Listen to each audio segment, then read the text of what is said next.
नमस्कार। जय तंत्र मंत्र केंद्र में मैं आप सबका हार्दिक स्वागत एवं अभिनंदन करता हूं। मेरे प्रिय भाई बहनों, 2024 बसंत पंचमी स्पेशल साधना एवं आप सबको बसंत पंचमी की हार्दिक शुभकामनाएं। मेरे प्रिय भाई बहनों, आपको हमारा वीडियो अंत तक देखना पड़ेगा। यदि आपने हमारा चैनल अभी तक सब्सक्राइब नहीं किया है तो तुरंत लाल वाली बटन दबाओ और घंटी बजा दो। आप हमारे चैनल के सब्सक्राइब बटनों को कोई चार्ज एवं शुल्क नहीं कटेगा। आप हमारे वीडियो को फेसबुक पर, व्हाट्सएप पर, ट्विटर अकाउंट के माध्यम से और इंस्टाग्राम पर अधिक से अधिक शेयर करें। लाइक और कमेंट करना भी आपका धर्म है। दुनिया में जिसका कोई नहीं, मैं उसका हूँ। अगर आपको अपनों ने धोखा दिया है, यदि आपको परायों ने धोखा दिया है, तो आप एक बार मुझे अवश्य आजमाएं। हमारा मोबाइल नंबर है 9305 63 71 73। इसी नंबर पर हमसे संपर्क करें। हमसे बात करने का टाइम भारतीय टाइम के अनुसार दिन में 12 से 2 के बीच का है, लेकिन कभी कभार दिन में 12 से पहले भी नंबर खुल जाता है और कभी 2 के बाद भी खुल जाता है। तो संपर्क करें। और यदि आप सच्चा पवित्र निस्वार्थ दिव्य प्रेम पाना चाहते हैं अथवा सच्चा पवित्र निस्वार्थ दिव्य प्रेम देना चाहते हैं, तो आपका स्थान मेरे लिए मेरे प्राणों से भी करोड़ों गुना ऊपर है। मेरे प्रिय भाई बहनों, मैं राष्ट्रीय अध्यक्ष कृष्णा दल आप सबसे निवेदन करता हूं, यदि आप मानवतावादी हैं अथवा आप सनातनी हैं तो मुझसे ज़रूर जुड़ें। अगर आप में योग्यता हुई तो मैं आपको पदाधिकारी भी बनाऊंगा अपने संगठन में, कृष्णा दल में। ये कृष्णा दल हमारा आपका सबका एक परिवार है। आप देश विदेश में, विश्व के किसी भी कोने में रहते हैं, किसी भी जाति धर्म से हैं, कोई दिक्कत नहीं। आप हमारे दिए हुए ज्ञान से भरपूर लाभ उठा सकते हैं। मैं अपने चैनल के माध्यम से आयुर्वैदिक ज्ञान, ज्योतिष शास्त्र का ज्ञान और तंत्र मंत्र, तीज त्योहार, सत्संग, प्रवचन एवं कुछ महत्वपूर्ण खबरें भी आप तक पहुंचाता हूं और आगे भी पहुंचाता रहूंगा। मेरे प्रिय भाई बहनों, 2024 में 14 फरवरी की बसंत पंचमी पड़ रही है। और ये बसंत पंचमी साधारण बसंत पंचमी नहीं है। वैसे तो देखिए, बसंत पंचमी वैसे भी बहुत बड़ा महापर्व होता है और प्रतिवर्ष मनाया जाता है बसंत पंचमी। बसंत पंचमी को सरस्वती माता का जन्म मनाते हैं। बसंत पंचमी माता को सरस्वती माता का भी पर्व है और बसंत पंचमी कामदेव का भी पर्व है। कामदेव की भी पूजा होती है और साधना उस दिन से लोग प्रारंभ करते हैं। कुछ लोग अगर नहीं कर पाते हैं तो उस दिन एक दिन की तो साधना करनी ही चाहिए काम देवता की, और बसंत पंचमी पे सरस्वती माता की, तथा कामदेव के मित्र बसंत देव की भी साधना होती है इसी दिन। और जो जहाँ कहीं, जैसे अब तो होली कहीं कहीं पूर्णिमा पे धरते हैं होली, लेकिन कहीं कहीं आज भी बसंत पंचमी पर ही होली रखी जाती है। होली धरनी का जो है पर्व, वो भी ये होता है बसंत पंचमी। और देहात में पहले मैंने सुना है, कहते थे कि होलिका को मतलब ससुराल से इसी दिन उनके भाई बुला के ले आते हैं, ऐसा कहते थे लोग छोटे जब मैं थे। तो कहने का मतलब, बसंत पंचमी ये बहुत ही हर्ष और उल्लास का दिन है। बसंत पंचमी को हर्ष की भी पूजा होती है। जो हर्ष यानी कामदेव के पुत्र हैं, हर्ष जिनका नाम है, उनकी भी पूजा बसंत पंचमी की होती है। बसंत पंचमी को रति माता की भी पूजा होती है। रति के साथ में कामदेव की पूजा होती है। कामदेव की पत्नी 8 हैं, जिनमें से पहली रति हैं, दूसरी प्रीति हैं, और इसी तरीके से 8 पत्नियां हैं। अग्नि पुराण वर्णन है। तो उन 8 पत्नियों की करो, अगर 8 की नहीं कर सकते तो रति और प्रीति की तो करनी ही चाहिए कामदेव के साथ में। तो ये 14 फरवरी की बसंत पंचमी जो पड़ रही है, अब आपको बता दूं स्पेशल क्यों है। स्पेशल इसलिए है कि कामदेव का दिन भी बुधवार है और सरस्वती माता का भी दिन बुधवार है, बुध ग्रह का भी दिन बुधवार है। तो विद्या बुद्धि से संबंधित बुधवार बहुत प्रमुख माना जाता है। इधर बसंत पंचमी भी सरस्वती माता का पर्व है। अगर बसंत पंचमी बुधवार या गुरुवार की पड़ जाए तो बहुत ही शुभ होती है। जो 2024 14 फरवरी दिन बुधवार की ही पड़ रही है बसंत पंचमी। बुधवार की बसंत पंचमी प्रतिवर्ष नहीं मिल जाती है। कई वर्षों में बुधवार की बसंत पंचमी मिल पाती है, इसलिए ये बहुत ही ज़्यादा स्पेशल हो जाती है। वैसे तो बसंत पंचमी स्पेशल होती है, महापर्व है, लेकिन बुधवार को होने के कारण बहुत ही कई गुना ज़्यादा इसका महत्व बढ़ जाता है। और फिर दूसरी बात आपको बता दें, इस बार ऐसा भी संयोग है कि बसंत पंचमी फरवरी में पड़ रही है, यानी आधी फरवरी की लगभग पहुंच गई है। नहीं तो बसंत पंचमी अधिकांश जनवरी के लास्ट में या फरवरी के प्रारंभ में हो जाती है। तो कहने का मतलब ये है कि बसंत पंचमी पर बसंती मौसम होता है तो वो बहुत ज़्यादा शुभ होती। तो इस बार बसंत पंचमी को बसंती मौसम तो होगा ही होगा भाई, तो इसलिए बहुत ही ज़्यादा शुभ है। अब मैं आपको साधना बताऊंगा इस दिन, देखिए, लेकिन उससे पहले मैं आपको कुछ और बात बता दूं। जैसे अगर आप 12 फरवरी का शाम के 8 बजे वाला बिंदास बोल अगर आप देख लेते हैं सुदर्शन चैनल पर मोबाइल में सर्च करके, और 12 फरवरी का ही आप अगर मिशन साइबर सिपाही देख लेते हैं 10 बजे वाला, तो जो लोग मोदी का विरोध करते थे अभी तक, अगर उनमें थोड़ा भी दिमाग होगा तो वो मोदी के लिए समर्पित हो जाएंगे और मोदी के गुण गाने लगेंगे। ये सत्य है। क्यों कि मोदी ने बहुत बड़ा कार्य करके दिखाया। देखिए, हमारे यहाँ कानून दूसरे तरीके की है, लचर कानून है, लेकिन विदेश में कानून दूसरे तरीके की है, विदेशों के लिए, मतलब दूसरे के देशों के लिए। तो कतर में हमारे भारत के 8 पूर्व सैनिक अधिकारी भाइयों को फांसी की सज़ा दे दी गई थी अक्टूबर में। मैंने अपने चैनल से आवाज़ भी उठाई थी और बहुत चैनलों ने आवाज़ उठाई थी, और उसका परिणाम मिला कि मुझे 12 फरवरी को सुखद सूचना मिलती है कि 8 में से 7 सैनिक सकुशल वापस आ गए, जबकि कोई उनकी संभावना नहीं थी। सैनिक लोगों ने खुद बयान दिए हैं कि हम मोदी के कारण आए, अगर मोदी ना होते तो मैं यहाँ नहीं खड़े होते। देखिए, पहले फांसी की सज़ा दी गई, फिर उसको उम्र कैद में परिवर्तित करवाया। यहाँ की हमारे भारत देश की सरकार लगी रही उसके कारण, और फिर उसके बाद में वहाँ से भी छुटा के और हमारे भारत में लाए और सकुशल वापस आ गए। जब फांसी की सज़ा सुनाई गई थी तो कुछ मोदी विरोधी लोग मोदी का विरोध करते थे और ना जाने क्या क्या तरीके का विलाप करते थे, विधवा विलाप बहुत ज़्यादा। लेकिन जब कल यानी 12 फरवरी को मोदी लाए भारत में, तो फिर उनकी मैं क्या बताऊं, उनका क्या हो गया। फिर उन्होंने ना वीडियो बनाया ना ट्वीट किया कि मतलब मोदी को धन्यवाद तो देना चाहिए था, लेकिन नहीं किया। क्यों नहीं किया? कि उनका काम है मोदी का विरोध करना, उनका चूल्हा ही जलता है मोदी को गाली देने से। और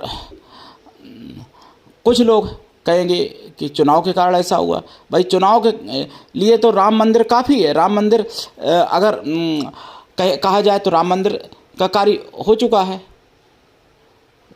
और तो उसमें जितना फ़ायदा मिलना था वो तो मिल ही जाएगा, और उनका अधिकार भी है, क्योंकि राम मंदिर किसी में क्षमता नहीं थी मोदी के सिवा जो बनवा पाते। ये मोदी की मेहरबानी है, कृपा है, जो राम मंदिर बना हमारे भारत में, अयोध्या में, और भी कई कार्य हुए हैं सनातन के और भारत देश के हित में, जैसे 370 हटाना इत्यादि बहुत से कार्य हैं, देख लेना मेरे प्रिय भाई बहनों। और मैं आपको बताऊं कि जो मैंने बोला था भाई वाली बात, मुझे कई एक ऐसे मिले भाई मिले, कई एक बहनें मिली, कई एक माताएं मिली। यानी मेरी लिस्ट में 181 लोग ऐसे हैं जिनको मैंने प्राणों से भी ज़्यादा प्रेम किया, और उन्होंने मेरे पास केवल उनका स्वार्थ जब तक रहा तभी तक मैं उनका भाई रहा, तभी तक मैं उनका बेटा रहा। उनका स्वार्थ सिद्ध हो जाने पर या उनके पैसे की मांग पूरी हो जाने पर फिर हम उनके लिए पराई के पराई ही रहे। मेरे प्रिय भाई बहनों, मैंने बताया था कि मैंने पेपर में निकलाते थे विज्ञापन, उसमें मैंने 32 लाख रुपए खर्च किया कि कोई मेरी धर्म की बहनें बने, कोई मेरी धर्म की माता बने और मुझसे संपर्क करे, मुझसे मतलब अपना पूरा अधिकार रखे भाई का या बेटे का, लेकिन मुझे उसकी चल अचल प्रॉपर्टी से कोई मतलब नहीं होगा। फिर भी पैसा जो मेरा उन्होंने लिया उसका मुझे कष्ट नहीं, जब मैंने उनको प्राणों से भी बड़ा स्थान दिया। लेकिन कष्ट इस बात का है कि उन्होंने बाद में अपना स्वार्थ सिद्ध हो जाने के बाद मेरे साथ शत्रु जैसा व्यवहार किया। और आदमी को एक व्यक्ति अगर धोखा देता है तो आदमी की क्या हालत होती है, टूट जाता है। लेकिन मुझे 181 लोग मिले, लेकिन फिर भी हम निराश नहीं हुए। क्यों निराश नहीं हुए? लोग एक से ही अगर धोखा खा जाते हैं तो फिर बहुत ज़्यादा निराश हो जाते हैं, सोचते हैं मैं किसी पे विश्वास नहीं करूँगा। लेकिन देखिए, मैं आप सबको बताना चाहूँगा, अगर आपको कोई एक व्यक्ति धोखा दे देता है तो दुनिया में सभी ऐसे नहीं हो सकते। कभी भी सतियों से, संतों से और वीरों से और कर्मनिष्ठ ब्राह्मणों से, यानी जाति की बात नहीं कर रहा हूँ, कर्म से ब्राह्मण जो, तो कभी भी ब्राह्मणों से पृथ्वी खाली नहीं होती है। कभी भी सज्जनों से पृथ्वी खाली नहीं होती है। कितना भी घोर कलयुग हो, लेकिन सज्जनों की कुछ ना कुछ तो उपस्थिति रहती है पृथ्वी पर। तो यही चीज़ को मैं समझते हुए मैं आज भी अपने सच्चे भाइयों की, सच्ची बहनों की, सच्ची माताओं की खोज आज भी करता हूँ और आगे भी करता रहूँगा। 181 ने दिए धोखा, कोई बात नहीं, हजारों हो जाएं तो भी मुझे मैं निराश नहीं होंगे। हाँ, ये है कि कष्ट तो होता ही है, लेकिन एक कहावत कही गई है यानी कि जो मूर्ख होता है वो रोके काटता है और जो विद्वान होता है वो हंस के काटता है कष्ट को अपने। लेकिन ये केवल कहावत ही है, केवल मनोबल बढ़ाने के लिए, और ऐसा होना भी चाहिए खैर। लेकिन मैंने बड़े बड़े बुद्धिजीवियों को, यहाँ तक कि महापुरुषों को भी मैंने दुखी होते देखा है वियोग होते समय किसी प्रियजन का, चाहे वो बेटे का हो, चाहे वो भाई का हो, चाहे वो बहन का हो, चाहे पति या पत्नी, किसी का भी हो। मेरे प्रिय भाई बहनों, सनातन धर्म ही एक ऐसा धर्म है जो प्रेम का भंडार है, और प्रेम की सच्ची परिभाषा सनातन धर्म में मिल सकती है। और जगह तो केवल स्वार्थ है, और सनातन में भी जो हो गए लोग वो और जगह से सीख के हुए, और मजहबों ने सनातन की अच्छाइयाँ सीखी और सनातन वालों को अपनी बुराइयाँ सिखाई। इसलिए नहीं तो सनातन में कोई किसी को धोखा देने वाले नहीं होते थे। धोखा जो देते थे, पहले शास्त्रों में वर्णन है, वो राक्षस ही होते थे। जैसे हिरण्यकशिपु ने अपने सगे बहनोई को ही मार दिया था, रावण ने भी अपने सगे बहनोई को मार दिया था, शूर्पणखा के पति को, और कंस ने भी अपने पिता को ही कैद कर लिया था, या दुर्योधन जैसा उदाहरण। तो ये महापुरुषों में या सज्जन पुरुषों में नहीं होते थे, लेकिन संस्कार ना होने के कारण, ज्ञान ना होने के कारण ऐसा हो रहा है। सनातनी लोग 2 कमरे या 4 कमरे में भी 4 लोग, यानी 4 अगर भाई हैं तो 4 कमरे में उनको रहने में दिक्कत है। और मजहब या रिलीजन में लोग 2 कमरे के मकान में 40 लोग भी रह लेते हैं, और एक साथ भोजन करने से प्रेम बढ़ता है। जो सनातनी लोगों को इस चीज़ से भी दूर किया गया, और कहा जाता है कि एक साथ भोजन करने से रोग बढ़ते हैं, जबकि एक साथ भोजन इस्लामिक धर्म वाले सबसे ज़्यादा करते हैं, और रोग से सबसे ज़्यादा पीड़ित हिंदू लोग रहते हैं। और जो वैक्सीन है, जो तरह तरह की जो होती हैं, टीकाकरण जो भी होते हैं तरह तरह के, वो भी हिंदू ही लोग लगवाते हैं सबसे ज़्यादा। लेकिन रोग दोष से पीड़ित भी सबसे ज़्यादा हिंदू रहते हैं। तो फिर भी समझ में नहीं आता, लोग अपना दिमाग नहीं लगाते। केवल जैसा प्रचार, जैसा प्रसार किया जाता है सनातन की संख्या कम करने के लिए, उसी में लोग फंस जाते हैं। अब मैं बताऊं सरस्वती माता की साधना कैसे करें। बसंत पंचमी के दिन, अगर आप एक दिन की करना चाहते हैं तो, अगर इस दिन से साधना शुरू करना चाहते हैं तो सफ़ेद आसन हो, ऊनी, और स्फटिक की माला हो, या रुद्राक्ष की माला, सफ़ेद चंदन की माला, या सफ़ेद हकीक की माला, और उससे माला से आप जाप करें। एक दिन करें तो कोई बात नहीं, जैसी आपकी इच्छा, 11, 51, 21 108। वैसे 1.25 लाख जाप करें। जाप का दशांश हवन करें, हवन का दशांश तर्पण करें, तर्पण का दशांश मार्जन कर दें, मार्जन का दशांश ब्राह्मण पवित्र पतिव्रता स्त्रियों को भोजन करा दें या ब्राह्मण पवित्र कन्याओं को भोजन करा दें। कन्या या स्त्री किसी भी जाति की, किसी भी वर्ण की हो सकती हैं, लेकिन वो शुद्ध शाकाहारी हों, मन से पवित्र हों। साधना काल में देसी गाय के घी का दीपक जलेगा और खोया की मिठाई का प्रसाद रखा जाएगा। साधना काल में ब्रह्मचर्य व्रत, एक टाइम भोजन, शुद्ध शाकाहारी रहना भी आवश्यक है। और अगर आप कामदेव की साधना करना चाहते हैं तो आसन लाल, दिशा पूर्व या उत्तर, और लाल हक्की की भी माला चल जाएगी, रुद्राक्ष की भी चल जाएगी कामदेव की साधना के लिए, और रति की भी साधना के लिए यही विधान है। देसी गाय के घी का दीपक जलेगा, खोया की मिठाई का प्रसाद, पंचमेवा का प्रसाद, और साधना काल में भी भूमि शयन, ब्रह्मचर्य व्रत, एक टाइम भोजन आवश्यक है। रति माता की साधना करने से घर में शांति आती है। कामदेव की साधना करने से सर्वत्र प्रेम की प्राप्ति होती है और सभी कार्य सिद्धि होते हैं, सभी कार्य सफल होते हैं। व्यक्ति सुंदर भी हो सकता है। सरस्वती माता की कृपा से, सरस्वती माता की कृपा से समस्त सुखों की प्राप्ति होती है और ज्ञान की प्राप्ति होती है। जो महाकवि कालिदास, जिनके पास कुछ भी नहीं था, उनको घर से निकाल दिया था मूर्ख होने के कारण, और बाद में बुद्धि बल से उन्होंने नाम भी प्राप्त किया और उन्होंने यानी धन भी प्राप्त किया। तो कहा गया है कि विद्वान पूजते सर्वदा, यानी सुदेश पूजते राजा, विद्वान पूजते सर्वदा। राजा की केवल अपने देश में पूजा होती है, लेकिन विद्वान की सर्वदा सर्वत्र पूजा होती है। तो ये सरस्वती माता की कृपा से संभव है। अगर शांति चाहिए तो रति माता की साधना करें। अगर आपको सुंदरता चाहिए, यौवन चाहिए, चिरयौवन, और सारे कार्यों में सफलता चाहिए तो कामदेव की साधना करें। सर्वत्र प्रेम चाहिए, घर में पति पत्नी में या किसी भी रिश्ते में प्रेम बढ़ाने के लिए कामदेव और रति माता की साधना प्रमुख स्थान रखती है। मेरे प्रिय भाई बहनों, जाप भाई कम से कम 1.25 लाख जाप, जाप का दशांश हवन, हवन का दशांश तर्पण, तर्पण का दशांश मार्जन, मार्जन का दशांश ब्राह्मण पवित्र स्त्रियों को या ब्राह्मण पवित्र कन्याओं को या किसी भी जाति वर्ग की स्त्रियों को या कन्याओं को भोजन करा दें। वो मन से पवित्र हों, शुद्ध शाकाहारी हों।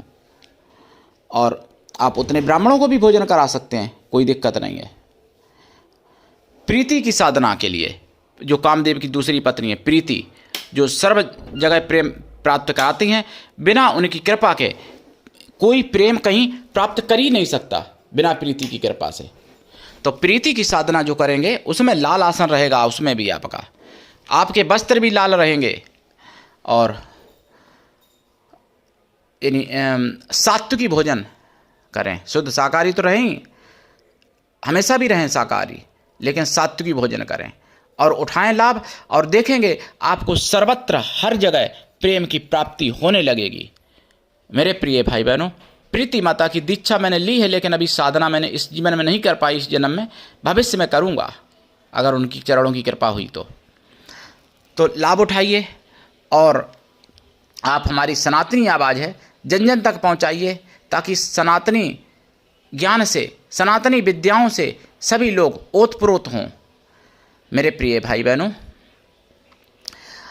जो भाई बहन हमसे पारिवारिक रूप में अगर जुड़ना चाहते हैं, जैसे जिनको पुत्रों ने छोड़ दिया या जिनको पुत्रों ने धोखा दे दिया, ऐसी माताएं, या बहनें जिनके कोई भाई नहीं है या भाइयों ने धोखा दे दिया, ऐसी माताएं बहनें, या कोई ऐसे भाई भी हैं जिनको लगता है कि मुझे सच्चे भाई का प्रेम चाहिए, तो वो मुझसे अवश्य ही संपर्क करें।